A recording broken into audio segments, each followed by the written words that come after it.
What if a country called New Africa had formed in the southern United States? Or Fredonia emerged in Texas as an independent republic?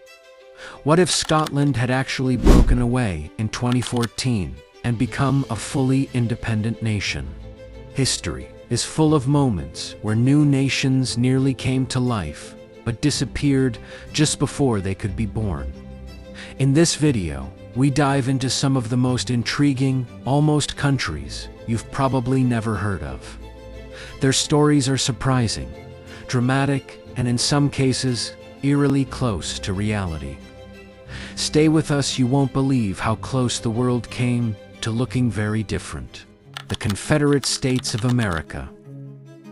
In 1861, 11 southern states broke away from the United States and declared themselves a brand new nation, the Confederate States of America. Why? Because they wanted to protect states' rights, but more importantly, the institution of slavery. Tensions over slavery, economics, and political power finally exploded into the American Civil War. The Confederacy set up its own government, formed an army, printed its own money, and even chose Richmond, Virginia, as its capital. But despite acting like a real country, it was never recognized by any foreign power. And by 1865, it all came crashing down. Why? The Union's military and industrial power overwhelmed them. Internal divisions and economic collapse took their toll. And without international support, the Confederacy stood alone.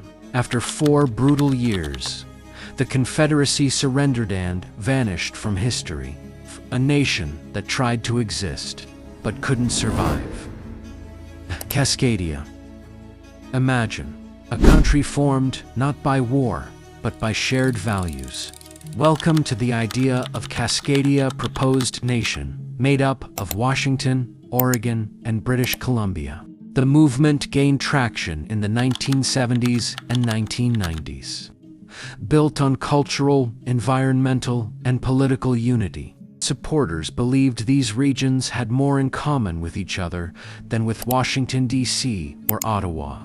They envisioned a green, progressive nation free from federal interference and focused on sustainability. But by the early 2000s, the dream began to fade. Why?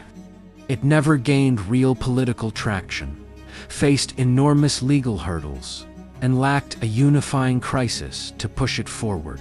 And most residents, they were more interested in reforming their countries, not leaving them. Still, the idea of Cascadia remains alive today in flags, art, and regional pride.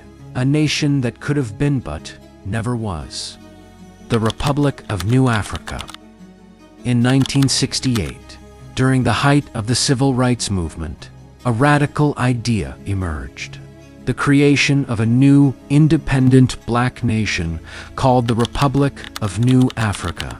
The goal: to carve out a homeland for African Americans in the southern U.S., specifically in Mississippi, Louisiana, Alabama, Georgia, and South Carolina. Supporters believed true liberation required separation, not integration free from systemic racism and U.S. control. They drafted a constitution, designed a flag, and even held conventions throughout the 1970s. Why?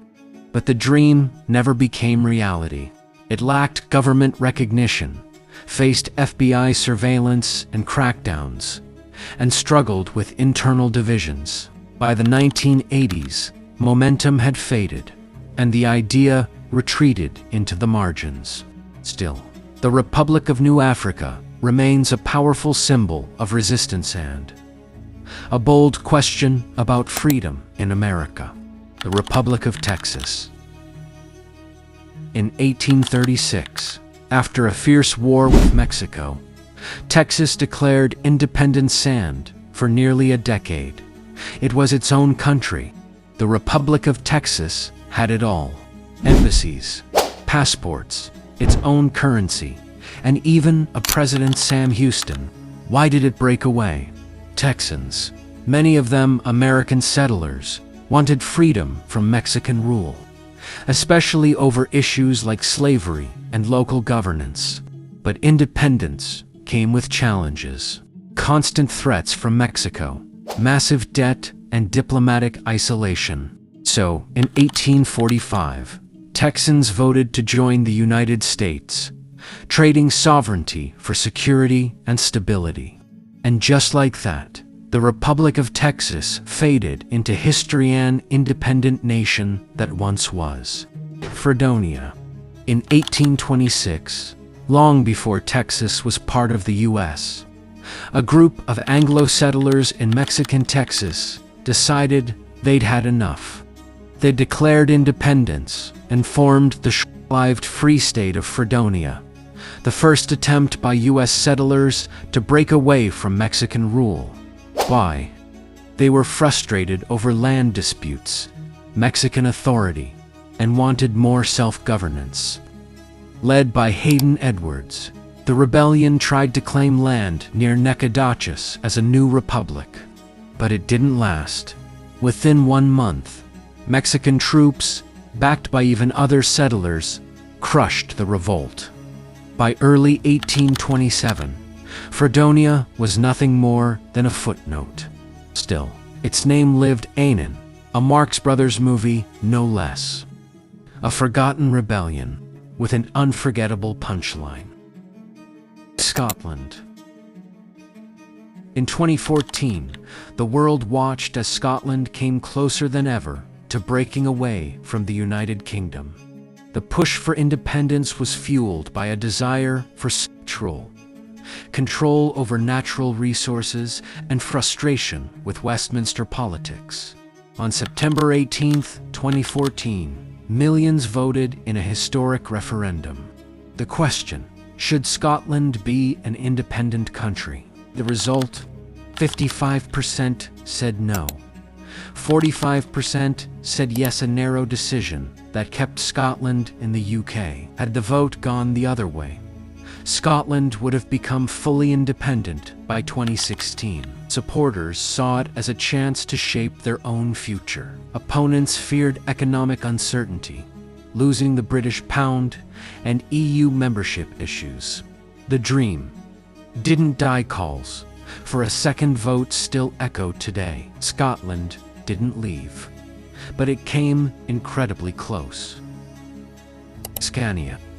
In the early 1800s, during the chaos of the Napoleonic Wars, Denmark saw a rare opportunity to reclaim Scania, a region it had lost to Sweden in the 1600s. Scania, in southern Sweden, had deep Danish roots, culturally, linguistically, and historically. And for a brief moment, the dream of returning to Danish rule nearly came alive. But the plan never materialized. Why? The war shifted focus. International alliances changed, and Denmark simply didn't have the power to retake the land. By the mid-1800s, regional pride in Scania runs strong. In 1967, the southeastern region of Nigeria broke away and declared itself the Republic of Biafra. Why? Years of ethnic tensions, political instability, and targeted violence against the Igbo people pushed them to seek independence and safety.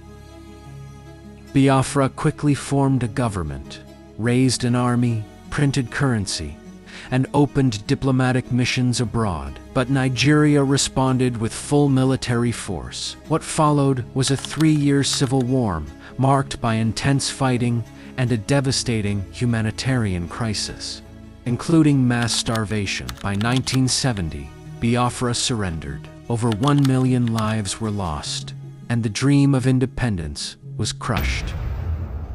Today, the name Biafra still echoes as a symbol of tragedy and the struggle for self-determination. Conclusion. From Scotland's near breakaway to the brief flicker of Fredonia and the bold vision of New Africa, these stories remind us that the map we know today is not fixed. It's shaped by ambition, conflict, identity, and timing. For every country that exists, there are dozens that almost did. Nations built on dreams, rebellion, and hope. That faded just before becoming reality. Some were crushed by war, others dissolved under political pressure, and many were simply forgotten. But they all left behind a legacy, one that challenges how we think about borders, power, and the very meaning of nationhood. So next time you look at a world map, remember, it tells only part of the story. The rest of countries that almost existed but didn't.